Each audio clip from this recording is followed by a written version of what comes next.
नमस्कार दोस्तों।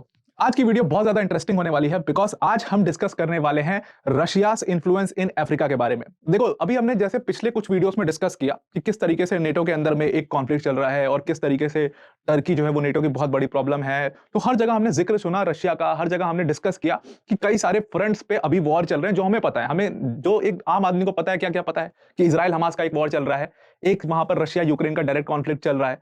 यही दो अभी हमें कॉन्फ्लिक्ट्स पता है, बट एक्चुअल में एक कॉन्टिनेंट, इतना इनॉर्मस कॉन्टिनेंट जिसको हम अफ्रीकन कॉन्टिनेंट कहते हैं, वहां पर जो हमें ऐसी न्यूज सुनने को मिलती है और हमें लगता है ओह ये तो बहुत बड़ी न्यूज हो गई, मतलब यूएसए ने यमन के ऊपर हमला कर दिया तो बहुत बड़ी बात है। एक्चुअल में उस अफ्रीकन कॉन्टिनेंट में एक रीजन है, साहिल रीजन, जहां पर ऐसे हमले आम आम दिन की बात है। ये रोज रोज होते हैं, ऐसे तोप में गोलियां चलना, ये बहुत नॉर्मल और मतलब बहुत ही ज्यादा नॉर्मल है वहां के लोगों के लिए। तो आज का जो डिस्कशन है हमारा वो इसी के ऊपर होने वाला है कि जितनी ये वेस्टर्न कंट्रीज हैं, जैसे कि फ्रांस है, रशिया है, ये कंट्री साहिल रीजन यानी मोस्ट, और मैं टिपिकली कहूं अफ्रीका में इतना ज्यादा एक्टिव क्यों है, अफ्रीका में इतना ज्यादा स्क्रैम्बल क्यों है अफ्रीका को लेकर के, अफ्रीका पर हर कंट्री अपना दबदबा क्यों बनाना चाहती है, कब्जा क्यों करना चाहती है। आपको पता है फ्रांस वहां पर एक्टिव है, रशिया एक्टिव है, चाइना ने ह्यूज इन्वेस्टमेंट्स कर रखे हैं अफ्रीका के अंदर, वो भी धीरे धीरे घुसना चाह रहा है। एंड अभी recently India has also opened it's door towards Africa. आइए इस पूरे कॉन्टिनेंट के बारे में समझने की कोशिश करते हैं, खासतौर से साहिल रीजन के बारे में और वो पूरा डिस्प्यूटेड एरिया जो है साहिल रीजन का, उसके बारे में। प्लस इस वीडियो के अंदर में हम रशिया का इन्फ्लुएंस देखेंगे, कैसे अफ्रीका के अंदर बढ़ रहा है, जिससे उसको डायरेक्ट बेनिफिट होने वाला है इस वीडियो के अंदर। वीडियो स्टार्ट करने से पहले एक बहुत बड़ी अनाउंसमेंट है DI सब टीम की तरफ से, दैट हमारे नीव जीएस फाउंडेशन कोर्स में डायरेक्टली 60% का स्कॉलरशिप है आप सबके लिए। और ये जो पूरा बैच होगा, अचीवर्स बैच कहते हैं इसको, इसमें आपको पर्सनलाइज मेंटोरशिप दी जाएगी। पूरा MK सर एंड टीम के अंडर में बैच पूरा चलेगा। अगर आप इस बैच को ज्वाइन करना चाहते हो या इस बैच के बारे में ज्यादा जानकारी चाहते हैं, तो डिस्क्रिप्शन में हमने एक फॉर्म दिया है, उस पर जाकर के फिल कर दीजिए उस फॉर्म को, DI सब टीम आपको रीच आउट कर लेगी। Now I was talking about Africa, कि अफ्रीका में बहुत सारे इश्यूज हैं। अफ्रीका के खास तौर से मैं एक रीजन का नाम ले रहा था, साहिल reason. I know, I hope कि आप सबको पता हो साहिल रीजन क्या है। जिनको नहीं पता एक बार समझा देते हैं। बेसिकली देखो, साहिल रीजन जो है वो ये जो मैप पे मार्क्ड रीजन है, ये है जो कि शुरू होता है यहां से, अगर आप लो तो सेनेगल से शुरू होता है और फिर यहां पर एरिट्रिया पर खत्म होता है। मतलब पूरा एक बेल्ट टाइप रीजन है ये, जो कि कॉन्टिनेंट के इस छोर से, वेस्टर्न छोर से लेकर के ईस्टर्न छोर तक है। ठीक है, तो अब इस रीजन, और ये रीजन में ही आप समझ लो ऑलमोस्ट 100 मिलियन लोग रहते हैं इस रीजन के अंदर में। तो आपको एक बात तो समझ आ गई होगी कि इस रीजन में, मतलब ये जो रीजन है ना, इसमें ये सारी कोर कंट्रीज हैं, जैसे कि माली हो गई, नाइजर हो गई, चाड हो गई, ये सूडान हो गई, ये सारी कोर कंट्रीज हैं। बट इसके अलावा अगर ब्रॉडर व्यू देखना है, जब आपको कोई साहिल रीजन के बारे में बात करे, तो उसमें जो है ये ग्रीन पार्ट जो पूरा मार्क्ड है अफ्रीका के अंदर में, ये पूरा साहिल रीजन ऐसे बोलचाल की भाषा में कहे जाते हैं। वो कोर कंट्रीज हैं और ये एक्सटेंडेड कंट्रीज हैं उसकी। तो कोर कंट्रीज में जैसे माली आ गई, जैसे नाइजर आ गई, चाड आ गई, सूडान आ गई। बट अगर एक्सटेंडेड पार्ट इसका देखोगे तो इसमें बुर्किना फासो, गिनिया, सेनेगल, उसके साथ साथ नाइजीरिया, ये सारी कंट्रीज भी इसमें ऐड हो जाती हैं साहिल रीजन के अंदर में। तो जब हम साहिल रीजन इस वीडियो के अंदर में बात कर रहे होंगे, तो हम इन कंट्रीज के ऊपर बात कर रहे होंगे ब्रॉडर पर्सपेक्टिव में।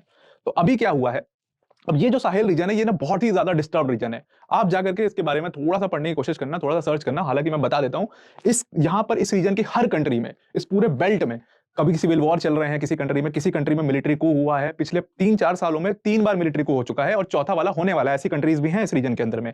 ठीक है, अगर आप माली की बात करो, बहुत ज्यादा डिस्टर्ब्ड कंट्री है। गिनिया की बात करो, डिस्टर्ब्ड कंट्री है। यहाँ पर नाइजर में सिविल वॉर्स हैं आपस में, जो यूरेनियम का पूरा जो रिजर्व है उसके लिए सिविल वॉर्स हैं। और यहाँ पर सूडान में आपको पता है कि सिविल वॉर चल रहे हैं रिबेल ग्रुप्स के अंदर में। चार्ड में गवर्नमेंट जो है वो मिलिट्री को 2 बार हो चुका है और अब तीसरी बार भी स्टेज्ड है। तो ऐसा हाल है इस पूरे अफ्रीका के साहिल रीजन का।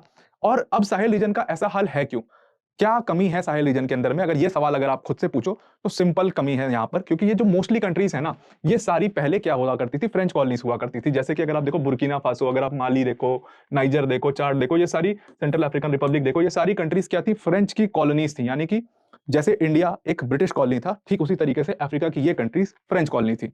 अब आजादी के बाद क्या हुआ, इंडिया में जैसे आजादी हुई, तो आजादी के बाद से हम अंग्रेज चले गए और यहां पर अपना सिस्टम छोड़ गए। लेकिन इंडिया एक डेवलपमेंटल कंट्री थी, वहां पर गवर्नमेंट्स, स्ट्रॉन्ग गवर्नमेंट्स बनी, स्ट्रॉन्ग गवर्नमेंट्स ने अच्छा काम किया और फिर हम पूरी तरीके से ब्रिटिश के जो इन्फ्लुएंस था उससे बाहर आ गए। बट अफ्रीका में ये चीज नहीं हो पाई। अफ्रीका में क्या हुआ कि जब ये सारे देश धीरे धीरे आजाद हुए 60s 70s के टाइम पर, फ्रांस के इन्फ्लुएंस से पूरी तरीके से बाहर नहीं निकल पाए। आजाद तो हो गए, अपनी गवर्नमेंट तो बन गई, बट इन कंट्रीज में एक चीज कॉमन है जो कि है वीक गवर्नमेंट। और वीक गवर्नमेंट जानबूझ के फ्रेंच जब यहाँ से छोड़े, उन्होंने एक वीक गवर्नमेंट खड़ी की।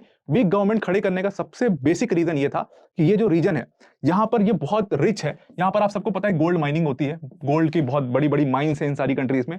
दूसरा आपको पता है कि यूरेनियम के रिजर्व्स हैं यहाँ पर बहुत बड़ी मात्रा में। मिनरल्स के आप समझ लो कुछ कुल मिला जुला के अगर ब्रॉडर पर्सपेक्टिव में कहा जाए तो नेचुरल मिनरल्स के लिए बहुत इफेक्टिव जगह है ये अफ्रीका का साहेल रीजन। और अफ्रीका के साहेल रीजन में सबसे बड़ी बात मैंने आपको शुरुआत में क्या बताई, 100 मिलियन लोग यहाँ पर रहते हैं। तो यहाँ पर क्या है ना, labour is very easy to get. यहाँ पर आपको लेबर कहीं से मोबिलाइज करके लाना नहीं है, बल्कि बहुत कम बहुत सस्ते दाम में लेबर आपको वहीं पर मिल जाएगा। So you can easily take people from there and start your mining. और यहाँ पर आप देखोगे कि माइनिंग में मोस्टली यूरोपियन कंट्रीज बहुत ज्यादा एक्टिव है पूरे साहेल रीजन के अंदर में। अब अगर हर कंट्री का पर्सपेक्टिव देखें तो हर कंट्री में अपने अलग इश्यूज हैं। कुछ कंट्री में रिलीजन के इश्यूज हैं, कुछ कंट्री में जो सिविल वॉर चल रहा है वो बेसिकली रीजन को लेकर के है कि जो यूरेनियम रिच रीजन है, जो कि नाइजर में है, यूरेनियम रिच रीजन है, वो मुझे चाहिए। दूसरा रिबेल ग्रुप कहता है नहीं, वो उस यूरेनियम रिच रीजन पर हम कब्जा करेंगे और हम वो यूरेनियम को बेचेंगे फ्रेंच कंपनीज को। ऐसा करके हर कंट्री में अपना अलग एक मुद्दा है। अब अगर सारे कंट्रीज का मुद्दा हम एक एक करके यहां पर डिस्कस करने लग गए तो ये वीडियो बहुत ज्यादा लंबी हो जाएगी। अगर आपको अफ्रीका की स्कूप बेल्ट यानी कि साहेल रीजन की कंट्रीज के डिस्टर्बेंस के बारे में समझना है, मैप के थ्रू समझना है कि कैसे यहां पर फ्रांस आया और पूरा ब्रॉडर पर्सपेक्टिव देखना है, हिस्टोरिकल पर्सपेक्टिव देखना है, फ्यूचर क्या है वो भी देखना है, तो आप कमेंट बॉक्स में एक बार मैसेज कर देना, तो मैं उन सारी कंट्रीज को कवर कर दूंगा। बट यहां पर मैं आपको एक कंट्री का केस स्टडी दे रहा हूं और उसके थ्रू हम बाकी कंट्रीज में देखेंगे। और बेसिकली हमारा एजेंडा यह है इस वीडियो में देखने का कि रशिया ने कैसे अपना प्रेजेंस वहां पर बनाया और उसको कैसे डायरेक्टली यूज कर रहा है। ठीक है, तो अभी हमने किस कंट्री को पकड़ा, हम पकड़े हैं माली को। अब देखो माली कंट्री में क्या होता है, जैसे कि इंडिया में है, आप देखो कुछ सिटीज हैं बहुत बड़ी बड़ी, जैसे बैंगलोर हो गया, पुणे हो गया, दिल्ली हो गया, मुंबई हो गया। तो छोटे शहरों से लोग इन शहरों में, बड़े शहरों में क्यों जाते हैं? बेसिक रीजन इज कि वहां पर कंपनी सेटअप है, अपने ऑफिसेस खोली हुई है कंपनी, तो वहां नौकरी मिलना आसान होता है, इसलिए नौकरी के लिए जाते हैं लोग। तो ठीक उसी तरीके से माली जो था ना, वो थोड़ा सा अंडर डेवलप्ड जगह थी। ठीक है, यहाँ पर माइनिंग्स थी, लेबर ज्यादा था, लेबर वाला काम, तो यहाँ के लोग जो है वो यहाँ से निकलने लग गए बाहर की तरफ। और माली के बहुत बड़ा अमाउंट ऑफ पीपल जो है वो चला गया लिबिया के अंदर में। अब लिबिया में क्या था उस समय पर कि गद्दाफी थे, और गद्दाफी के टाइम पे लिबिया जो था वो बहुत अच्छा कर रहा था, बहुत इकोनॉमिकली काफी बढ़िया, बहुत एम्बिशियस प्रोजेक्ट्स। तो वहां पर नौकरी मिलना आसान था, वहां पर डेवलपमेंट ज्यादा था, लाइफस्टाइल अच्छा था, ये सारी चीजें लिबिया के अंदर में थी। और इसी वजह से माली में के बहुत बड़े अमाउंट लोग वहां पर लिबिया में चले जाते हैं। अब लिबिया में क्या होता है कि गद्दाफी जब तक थे तब तक तो बहुत बढ़िया था, but as soon as Gaddafi falls, और उसके पीछे का रीजन क्या था, वेस्टर्न पावर्स, खासतौर से यूएसए। तो जैसे जैसे गद्दाफी गिरे वहां पर, जैसे उनकी डेथ होने के बाद पूरा कोलैप्स हो गया, तो इन सारे लोगों को वापस अपनी कंट्री के अंदर आना पड़ा, यानी कि माली के अंदर में आना पड़ा। और यहां पर कहानी शुरू होती है। जब ये वापस अपनी कंट्री में आ रहे थे तो सबसे पहला जो सेंटिमेंट इन लोग के अंदर में मन में था, वो सेंटिमेंट ये था कि यार ये वेस्टर्न कंट्रीज की वजह से, इनके इन्फ्लुएंस की वजह से हमारे जो they praised Mali, they praised Gaddafi as their god, Gaddafi को वो भगवान की तरह पूछते थे। तो गद्दाफी को मारा तो इनके अंदर में वो एंटी वेस्टर्न जो सेंटिमेंट था वो डेवलप हो गया, खास तौर से यूएसए के लिए। और जो ये बड़ी यूरोपियन कंट्रीज है, फ्रांस हो गया, ब्रिटिश हो गया, इनके लिए बहुत ज्यादा इनकी नफरत डेवलप हो गई। तो जब ये अपनी कंट्री में वापस आए तो उस वापस आने के दौरान इनको हेल्प किसने की? इनको हेल्प की अलकायदा ने, और इनको हेल्प की आईसिस ने। अब अलकायदा और आईसिस इसी थ्रू से, सबसे मतलब बहुत पुरानी कहानी है, इसी के वजह से अलकायदा और आईसिस एक्चुअल में साहेल रीजन में एक्टिव हुए, बहुत सारी कंट्रीज में आज भी एक्टिव है। तो इन्होंने इन लोगों की हेल्प की और ये वापस अपनी कंट्री में आ पाए। अब जब ये वापस आए तो इनका जो था वहां पर, फ्रांस जो माली में था, वो फ्रांस बहुत ज्यादा एक्टिव था क्योंकि फ्रांस की कॉलोनी हुआ करती थी। तो फ्रांस वहां पे एक्टिव था, फ्रेंच सोल्जर्स वहां पे प्रेजेंट थे, और जो गवर्नमेंट बनी थी उसको हेल्प करते थे। तो अब आप देखोगे कि उस समय जो माली के अंदर में गवर्नमेंट थी वो भी एक्चुअली प्रो वेस्टर्न गवर्नमेंट थी। तो प्रो वेस्टर्न गवर्नमेंट थी और ये फ्रांस के साथ काम कर रही थी। तो वहां के जो लोग जो आए थे लिबिया से वापस, उन्होंने अपना एक पूरा मूवमेंट शुरू किया, और 2013-14 के अराउंड ये पूरा मूवमेंट बन करके खड़ा हुआ। और उस मूवमेंट में जो सबसे बड़ी फीलिंग थी वो ये थी, एंटी गवर्नमेंट और एंटी फ्रेंच फीलिंग थी। एंटी गवर्नमेंट इसलिए थी क्योंकि उस समय की जो गवर्नमेंट थी वो फ्रांस के साथ मिलकर के काम कर रही थी। ये अभी जो आप स्क्रीन पर देख रहे हो, इनका नाम गोइटा, असीमी गोइटा नाम है इनका, और ये अभी लीडर है वहां के माली के अंदर में।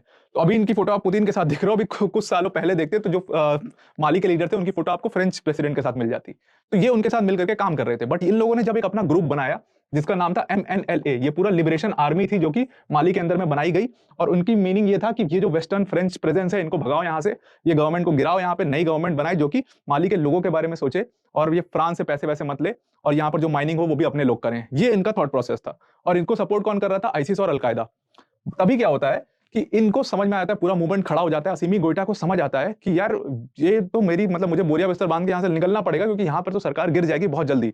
और तभी इन्होंने फ्लिप कर दिया और जो ये प्रो फ्रेंच लीडर थे इन्होंने हाथ मिला लिया, ये फोटो आप देख ही रहे हो, पुतिन के साथ, यानी कि इन्होंने हेल्प ले ली उसमें वागनर ग्रुप की। और यही से वागनर ग्रुप, जो कि रशिया का समझ लो एक प्राइवेट मिलिट्री है रशिया की, वागनर ग्रुप वही जो यूक्रेन के पूरे सिनेरियो में न्यूज में आया था, जिसने पुतिन के खिलाफ म्यूटिनी कर दी थी, बाद में उन्होंने फिर वापस से सुलह कर ली और बैकस्टेप कर लिया। तो ये वागनर ग्रुप एक्चुअल में अफ्रीका के साहिल रीजन में बहुत ज्यादा एक्टिव है। और ये लोग क्या है, ये प्राइवेट आर्मीज हैं बेसिकली। इसमें मर्सिनरीज होते हैं, मर्सिनरीज जो कि पैसों के लिए लड़ाई करते हैं, यानी कि अगर आपको थोड़ा थोड़ा समझना है कि मतलब बिजनेस और पैसा और इंटरेस्ट जहां पर है वहीं के लिए लोग फाइट करते हैं, मर्सिनरीज होते हैं। जैसे हमारी कंट्री की आर्मी है तो वो नेशनलिज्म की भावना से लड़ती है, कहीं भी जाकर के देश की सिक्योरिटी के लिए लड़ती है, देश के लिए लड़ती है। पर ये मर्सिनरीज जो है ये पैसा और बिजनेस के लिए बेसिकली रिटायर्ड सोल्जर्स होते हैं, या ऐसे कुछ लोग होते हैं रशिया के जो इस पूरे वैगनर ग्रुप में काम करते हैं। तो ये प्राइवेट आर्मी की तरह है रशिया की, काम तो रशिया के लिए कर रही है, बस प्राइवेटली काम कर रही है, डायरेक्ट रशिया का नाम उससे जुड़ा हुआ नहीं है। तो वैगनर ग्रुप से हेल्प ले लेते हैं ये। और वैगनर ग्रुप जैसे ही आता है पिक्चर में, वो वैसे ही फ्रांस से लड़ाई शुरू हो जाती है वैगनर ग्रुप की। और फ्रेंच सोल्जर से जब लड़ने लगते हैं और गवर्नमेंट भी वैगनर ग्रुप को सपोर्ट करती है, तो जाके रिबेल आर्मी को, मतलब लिबरेशन आर्मी को समझ आता है कि ये गवर्नमेंट तो एक्चुअल में हमारे साथ है और हमारे साथ मिल करके लड़ रही है, क्योंकि लड़ तो वैगनर ग्रुप रही थी लेकिन गवर्नमेंट उसको सपोर्ट कर रही थी। तो वहां से फिर फ्रांस को अपनी ट्रूप्स वापस बुलानी पड़ती है, और वो फ्रांस की सबसे पहली हार थी पूरे साहेल रीजन के अंदर में। और वहां पे जब हारे, बाद में यूएन पीस कीपिंग फोर्सेस आई, वो भी 2017-18 के अराउंड वो भी पीछे हटना शुरू हो गई। और माली के ऊपर पूरा कब्जा किसका हो गया? गवर्नमेंट तो यहाँ पे सेटअप हो ही गई, ये लीडर बन गए, बने रहे, लेकिन वहां पर कब्जा किसका हो गया? वहां पर कब्जा हुआ वागनर ग्रुप का, और वागनर ग्रुप के थ्रू रशिया का। अब रशिया पहली बार साहेल रीजन में घुस चुका था और रशियन की कंपनीज वहां पर गई। उनका अल्टीमेट एम क्या है? वहां पर बिजनेस करना। कुछ कंपनी से आप उनके बारे में सर्च करना, एक कंपनी है रोसनेफ्ट। रोसनेफ्ट आई वहां पर, उसने माइनिंग राइट्स लिए माली के अंदर में, गोल्ड माइनिंग के। तो ये जो सिचुएशन थी ये बेसिकली माली के अंदर में थी, और ऐसे करके रशिया ने वहां पर फ्रांस को हटा दिया और वहां पर पूरे माली के अंदर में कब्जा कर लिया। अब ये कब्जा सिर्फ माली के अंदर में नहीं था, अलग अलग, जैसे कि मैंने आपको बताया, चार्ट के अंदर भी सिमिलर सिचुएशन थी, सूडान के अंदर भी सिमिलर सिचुएशन, बुर्किना फासो के अंदर भी सिमिलर सिचुएशन। इस तरीके से पूरे साहेल रीजन के अंदर में अगर आप देखोगे तो रशिया ने, यानी कि वैगनर ग्रुप ने अपना पूरा कब्जा कर लिया है। सो नाउ अब ये कब्जा जो किया है, इससे उनको डायरेक्ट बेनिफिट आखिर में क्या हो रहा है? Simple agenda. Wagner group in सारी कंट्रीज में, वैगनर ग्रुप की जो कंपनीज हैं, जो बिजनेस कंपनीज है, वैगनर ग्रुप एक बिल्कुल प्राइवेट मिलिट्री है, उसके अंडर में कुछ बिजनेस कंपनीज भी आती हैं, जैसे डेमोविल का नाम बताया मैंने। ठीक उसी तरीके से रशियन कंपनी जैसे रोसनेफ्ट का नाम बताया, जो कि इंडिया में भी बिजनेस करती है, रोसनेफ्ट, आप जाके सर्च करना। तो रोसनेफ्ट और डेमोविल ऐसी कईयों कंपनीज बेसिकली वहां पर माइनिंग कर रही हैं, और माइनिंग से जो उनको सोना मिल रहा है, अब डायरेक्टली ये कंपनीज ना वो गोल्ड को सेल नहीं कर सकती, तो मिडिल मैन के थ्रू ये कंट्रीज से, इस रीजन से जो भी सोना निकल रहा है, ये बेसिकली उसको दुबई में सेल कर रहे हैं, और यहां से सारा पैसा, जो यहां से पैसा मिल रहा है, वो सारा कहां जा रहा है? रशिया जा रहा है बेसिकली। तो indirectly they are booming their economy इस रीजन पर कब्जा करके। सेम वही चीज जो फ्रांस करता था वो अब रशिया कर रहा है, और फ्रेंच का यहाँ पर जो प्रेजेंस है वो खत्म होते जा रहा है। सो यू कैन अंडरस्टैंड कि अफ्रीका का जो साहेल रीजन है वो एक्चुअली में इतना इंपॉर्टेंस क्यों रखता है। वो बेसिकली माइनिंग बिजनेस के लिए इंपॉर्टेंस रखता है। अब दूसरी चीज, ये तो साहेल रीजन का कब्जा की बात हो गई जहां पर रशिया बहुत ज्यादा एक्टिव है। इसके अलावा रशिया अब बहुत ज्यादा एक्टिव है लीबिया के अंदर में। लीबिया के अंदर में क्यों एक्टिव है? क्योंकि लीबिया में जो अभी गवर्नमेंट है प्रेजेंट, वो गवर्नमेंट है अब्दुल हामिद की। Abdul Hamid basically pro Turkey leader है। Turkey is a part of NATO, इसलिए Russia is against NATO. Russia is not against, directly against Turkey, to be very clear. ये बात याद रखना कि रशिया जो है वो डायरेक्टली टर्की के अगेंस्ट नहीं है, इसके ऊपर एक अलग से वीडियो बनेगा। तो रशिया इज अगेंस्ट नेटो, इसलिए वो टर्की पे बहुत ज्यादा रिलाई नहीं कर सकता, बिकॉज अभी जो यूरोप में जाने का जो पूरा अपना ऑयल या कुछ भी भेजना है अगर रशिया को, तो यहां से उनको हर जगह से एक नेटो मेंबर से होकर के गुजरना पड़ता है। जैसे बोस्फोरस स्ट्रेट है फॉर एग्जांपल, तो वहां पर कौन है? टर्की वहां पर बैठा हुआ पूरा कंट्रोल करता है। तो अगर कोई कॉन्फ्लिक्ट की सिचुएशन है, जैसे अभी रशिया यूक्रेन वाला चीज हुआ है, तो they can close that route very easily, Turkey can close that root.